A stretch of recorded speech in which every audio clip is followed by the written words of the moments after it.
Bismillahirrahmanirrahim. Assalamualaikum warahmatullahi wabarakatuh. Perkenalkan, nama saya Zulkifli dengan NIM 230404501019 dari kelas C angkatan 2023 Prodi Bimbingan dan Konseling. Pada kesempatan saya kali ini, saya akan membahas sebuah aspek yang sangat penting dalam praktek konseling, yaitu hubungan terapeutik dalam psikologi konseling.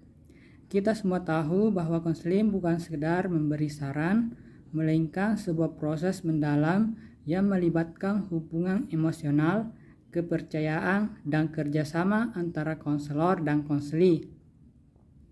Hubungan tersebutlah yang disebut dengan hubungan terapeutik dan menjadi fondasi utama keberhasilan proses konseling itu sendiri. Lalu apa sebenarnya yang dimaksud dengan hubungan terapeutik? Menurut Gelsa dan Carter, hubungan terapeutik adalah aliansi profesional yang terbentuk antara konselor dan konseli. Aliansi ini terdiri dari 3 komponen utama, yaitu working alliance atau aliansi kerja, yang merujuk pada kesepakatan antara konselor dan konseli mengenai tujuan terapi serta kolaborasi dalam tugas-tugas terapi. Yang kedua yaitu real relationship, yaitu hubungan nyata yang mencerminkan keaslian, ketulusan, dan sikap saling menghargai antara konselor dan konseli sebagai 2 individu.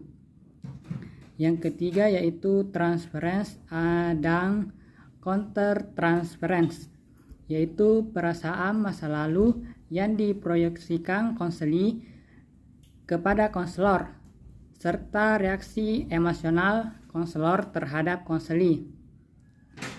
Ketiga komponen ini bekerja secara dinamis dan saling memengaruhi. Maka hubungan terapeutik bukan hanya teknik, tapi juga sangat manusiawi. Hubungan terapeutik memiliki beberapa karakteristik yang harus dipahami oleh setiap praktisi konseling. Menurut Joray, setidaknya ada 4 hal penting. Yang pertama yaitu empati, kemampuan konselor untuk memahami perasaan dan pengalaman konseli dari sudut pandang konseli itu sendiri. Empati menciptakan ruang yang aman dan membuat konseli merasa dipahami secara mendalam. Yang kedua, penerimaan tanpa syarat. Konselor menerima konseli apa adanya tanpa menghakimi. Ini membangun rasa aman, apalagi bagi konseli yang sedang dalam kondisi kritis atau memiliki trauma emosional. Yang ketiga yaitu kongruensi dan autentisitas. Konselor tidak bersikap berpura-pura. Ia menunjukkan keaslian dan keterbukaan secara profesional yang menciptakan hubungan yang lebih manusiawi dan tulus. Yang keempat, batasan profesional yang jelas. Ini termasuk menjaga jarak personal, waktu pertemuan, dan etika lainnya agar hubungan tetap fokus pada tujuan terapi dan menghindari keterlibatan yang tidak perlu. Selanjutnya, prinsip-prinsip dasar dalam hubungan terapeutik. Menurut Rembley dan Herlihy ada beberapa prinsip dasar yang wajib diterapkan konselor. Yang pertama yaitu kerahasiaan. Informasi dari konseli tidak boleh disebarkan, namun ada pengecualian, misalnya jika konseli dalam bahaya atau perintah hukum. Yang kedua, batas profesional. Konselor harus menghindari relasi ganda seperti menjadi teman dekat klien di luar sesi terapi. Yang ketiga, kesepakatan terapeutik, yaitu harus ada kontrak yang jelas antara konselor dan konseli mengenai tujuan, jadwal, biaya, dan aturan main konseli. Selanjutnya, komitmen untuk perubahan. Konselor dan konseli sama-sama berkomitmen untuk bekerja sama menuju pemulihan dan pertumbuhan psikologis konseli. Selanjutnya, faktor-faktor yang memengaruhi hubungan terapeutik. Dalam hubungan terapeutik dipengaruhi oleh berbagai faktor, secara umum ada 3. Yang pertama, faktor konselor. Konselor harus memiliki kompetensi profesional, penguasaan teknik, empati, dan sensitivitas budaya, kemampuan untuk membangun raport, menghadapi berbagai tipe klien, dan juga yang sangat penting 2. Faktor konseli, yaitu kesiapan untuk berubah, motivasi internal, keterbukaan, dan kemampuan untuk mempercayai konselor sangat menentukan keberhasilan hubungan terapeutik. Jika konseli tertutup, maka hubungan sulit terjalin. Yang ketiga, faktor lingkungan. Setting tempat konseling harus nyaman, aman, dan menjamin privasi. Ruang konseling yang kondusif akan membantu konseli merasa lebih santai dan terbuka. Bagaimana dampak jika hubungan terapeutik tidak terjalin dengan baik? Yang pertama itu dampak pada proses konseling. Tanpa hubungan yang baik, proses konseling bisa kehilangan arah, tujuan terapi tidak tercapai, komunikasi terganggu, dan efektivitas intervensi menurun.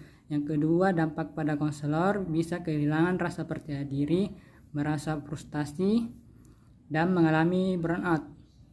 Yang ketiga, dampak terhadap konseli adalah merasa tidak dimengerti, menarik diri, atau bahkan menghentikan konseling sebelum waktunya. Akibatnya, kondisi psikologis bisa memburuk. Materi selanjutnya yaitu keyakinan, nilai, dan etik dalam konseling. Dalam praktik konseling, konselor tidak hanya bertindak sebagai pendengar, tetapi juga sebagai fasilitator perubahan. Dalam proses ini terdapat 3 aspek mendasar yang sangat memengaruhi jalannya konseling, yaitu keyakinan, nilai, dan etik.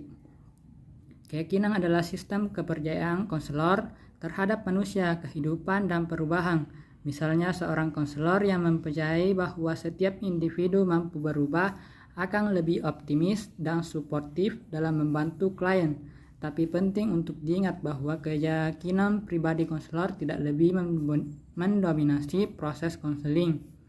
Konselor harus bisa mengendalikan bias pribadi agar tetap objektif.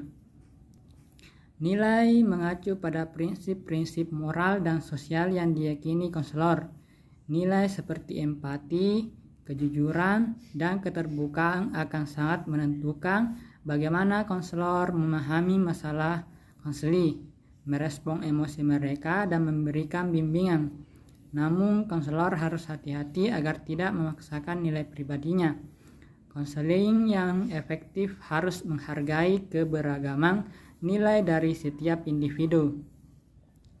Yang ketiga, etika di sisi lain berfungsi sebagai rambu-rambu dalam praktek konseling. Tanpa etika, hubungan konseling bisa kehilangan arah, bahkan bisa membahayakan klien. Sekarang mari kita bahas bagaimana keyakinan dan nilai pribadi seseorang konselor dapat memengaruhi proses konseling.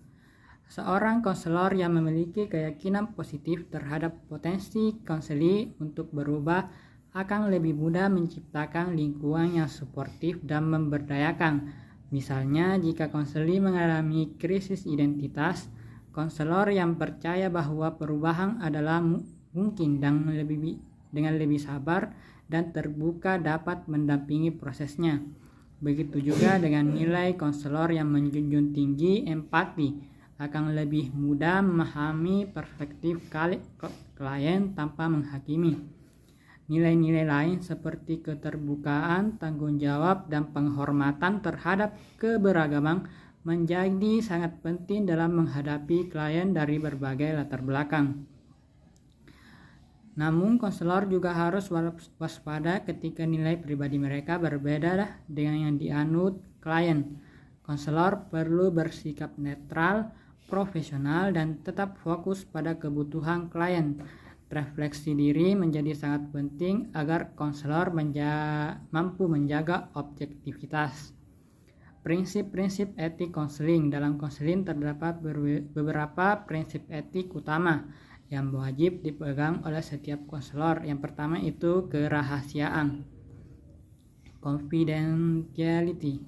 Semua informasi dari konseli harus dijaga kerahasiaannya. Ini menciptakan rasa aman bagi konseli untuk terbuka. Yang kedua yaitu otonomi konseli.